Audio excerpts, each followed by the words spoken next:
Halo guys, kembali lagi di channel saya Juna Pandriani.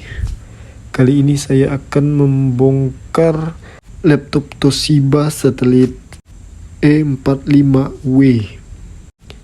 Dengan membongkar laptop ini, saya akan melakukan proses penggantian SSD dan juga proses pembersihan untuk alat-alat yang ada di dalam laptop ini ya, karena laptop ini kemungkinan sudah lama tidak pernah dibersihkan di dalamnya.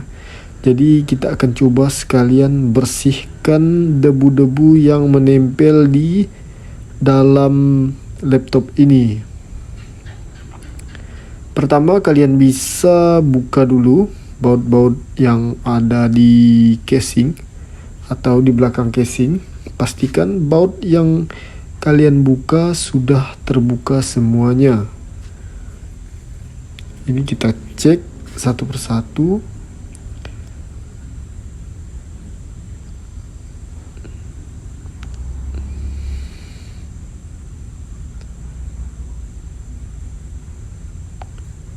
Pastikan baut-baut ini tidak ada ketinggalan ya. Soalnya kalau misalnya ada rasa melekat atau susah untuk dibuka, biasanya ada baut yang masih terpasang gitu ya. Perhatikan juga dalam membongkar laptop, dilihat pada bagian segel-segelnya, apakah ada lubang untuk membuka baut atau tidak. Ini kita tetak-tetak gini ya, untuk melepaskan bautnya, agar bautnya lepas. Ini kemungkinan agak susah ditarik ini, bautnya menempel ke magnet ya, karena di bagian laptop Toshiba ini, Toshiba yang saya bongkar pada saat ini, ada bagian di bodinya memiliki magnet. Gak tahu itu fungsinya untuk apa. Ini kita akan coba bongkar. Kita coba buka dulu, apakah bisa lepas bautnya. Kalau tidak lepas, kita buka saja, nggak masalah sih sebenarnya.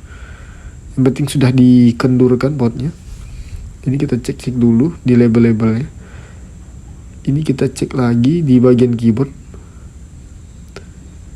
Itu kita akan coba buka. Untuk membukanya pastikan lagi ya, baut-bautnya sudah buka semua. Kita pastikan lagi di keyboard tidak ada sesuatu yang harus dilepas. Biasanya kan ada laptop Toshiba harus melepas keyboard dulu baru bisa buka casing belakang.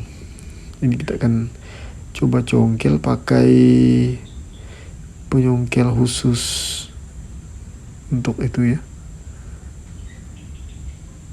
Untuk proses ini bisa saya cepatkan saja ya. Buat kawan-kawan, dalam proses ini kita mencongkel ini hati-hati ya,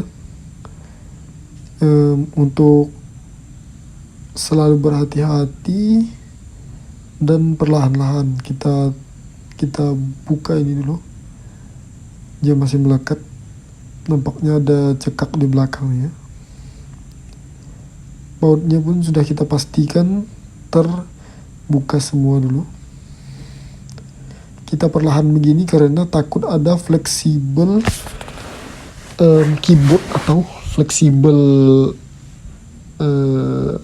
speaker. Soalnya ada beberapa laptop itu fleksibel keyboard atau fleksibel dari touchpad dan sebagainya, biasanya menempel di body. Jadi kita harus pelan-pelan membukanya. Kita congkel dulu, kemungkinan di bagian ini saja, ini cekak belakangnya.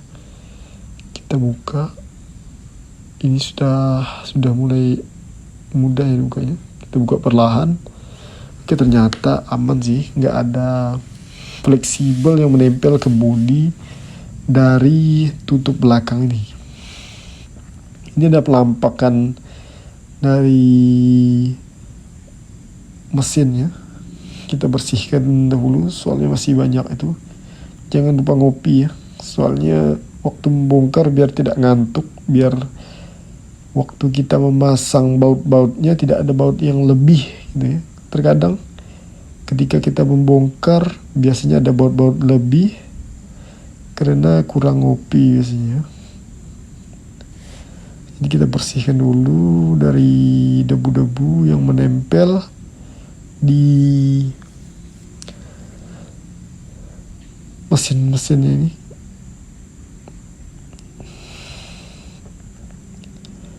Alasan kenapa orang ini minta ganti harddisk ke SSD atau upgrade dari harddisk ke SSD itu karena laptopnya sudah mulai lemot, dan ketika dicek di task manager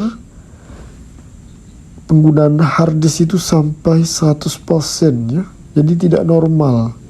Dia terkadang tidak turun-turun lagi ke persentase yang normal gitu. Normalnya penggunaan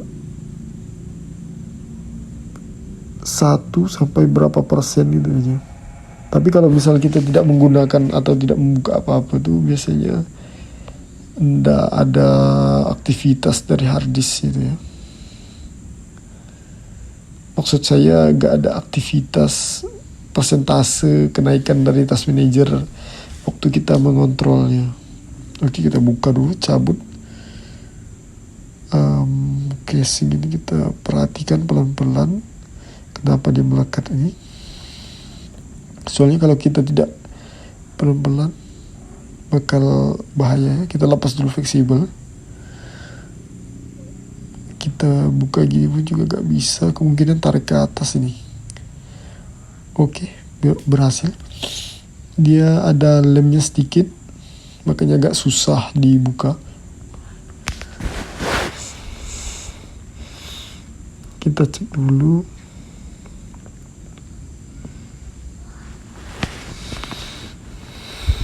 Kemudian kita lepas bagian harddisknya, colok ini. Kemudian kita pasang ke SSD yang baru. Dan jangan lupa kalian bersih-bersihkan dulu debu-debu yang menempel, karena laptop yang jarang dibongkar atau bertahun-tahun yang tidak pernah dibongkar itu pasti berdebunya luar biasa ya. Kita pasang dulu SSD-nya. Untuk merek SSD bebas ya, kalian bisa pilih sesuai budget yang kalian miliki dengan kapasitasnya berapa. Biasanya saya untuk sistem saja 120 GB gitu, SSD 120 GB kan lumayan budgetnya, agak itu apa namanya, terjangkau lah gitu. Untuk merek bebas, kalian mau pilih merek apa saja.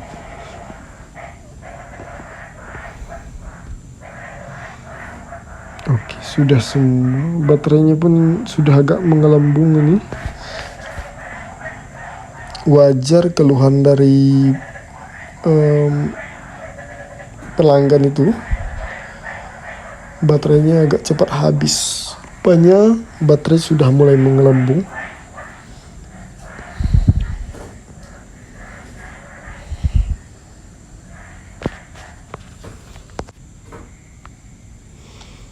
Kita pastikan fleksibelnya sudah terpasang dengan benar. Terus cek bagian RAM ini, kita bersihkan dulu supaya merata, supaya mencegah karatannya. Biasanya debu itu juga bisa membuat mesin kita karatan ya.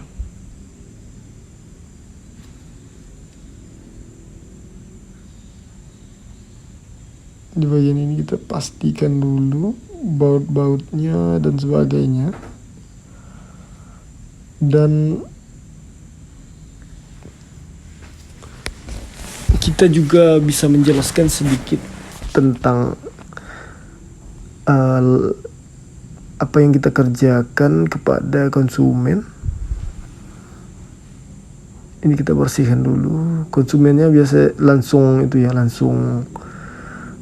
melihat proses penggantian RAM dengan itu. Jadi nggak masalah sih menurut saya.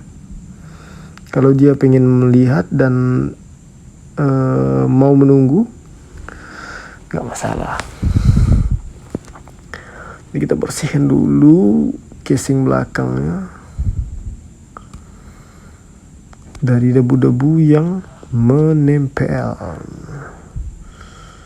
Ini lumayan banyak debunya.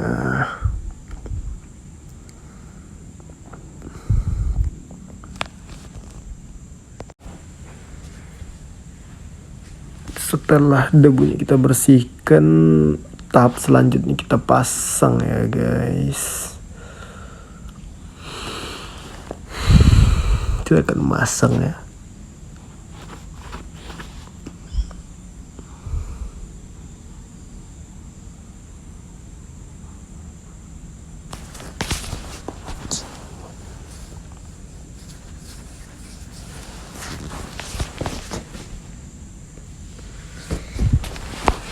Dalam memasangnya juga agak hati-hati ya, soalnya Toshiba ini LCD-nya jenis LCD yang bisa touchscreen ya. Di waktu kita nekannya agak berhati-hati sedikit. Ini kita rapatkan dulu. Setelah kita rapatkan, selanjutnya kita akan pasang baut-bautnya.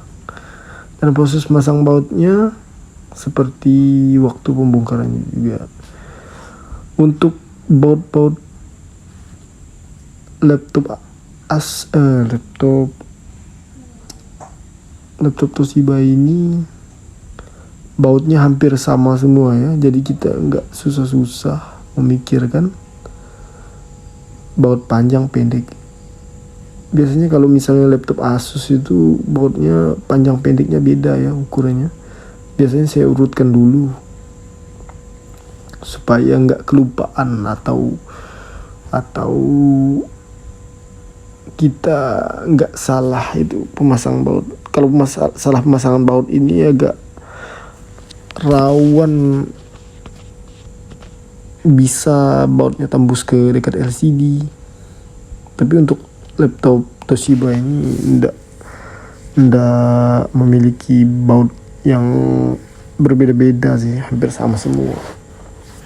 Ini kita pastikan pemasangan baut di bagian tepi-tepinya dulu ya. Setelah bagian tepi baru kita ke tengah, soalnya laptop yang paling penting tuh bagian tepinya dulu biar rapat hasil pemasangannya. Kita pasang lebih dulu.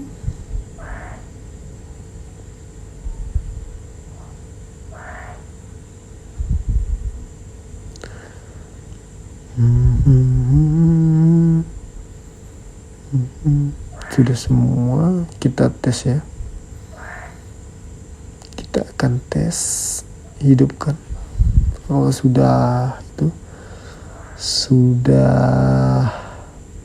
berhasil atau belum. Saya akan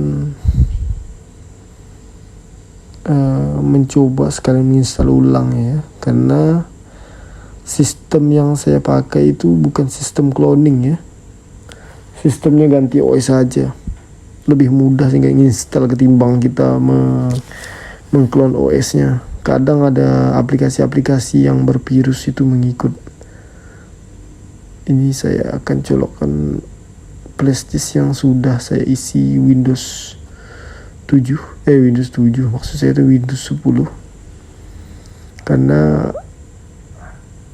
si bapaknya minta Windows 10. Oke, sudah berhasil hidup.